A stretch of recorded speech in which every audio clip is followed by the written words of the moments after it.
ahí, ponte ahí, chaval, aguanta ahí, hasta el final.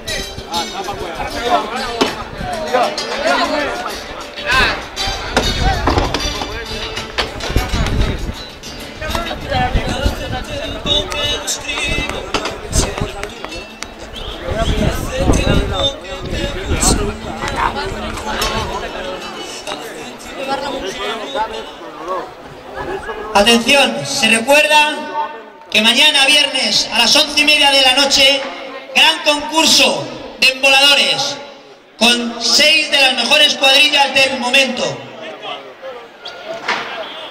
Actuarán desde Tarragona la cuadrilla de Amposta, desde Zaragoza la cuadrilla de Almunia de Doña Godina, desde Valencia la cuadrilla de Cheste, desde Valencia la cuadrilla de Liria, desde Castellón la cuadrilla Mayano de Moncofa y desde Madrid la campeona de Zaragoza 2010 de Colmenar de Oreja.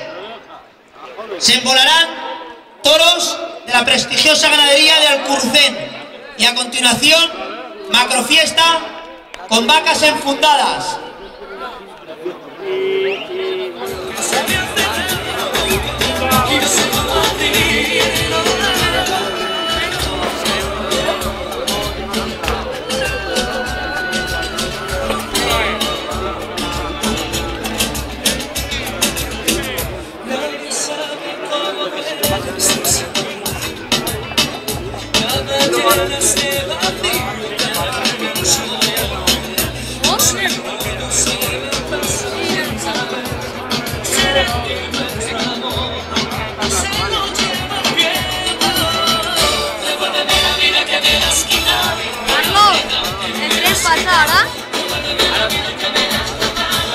Ahora viene Maggi, una hora que se tiene que esperar que...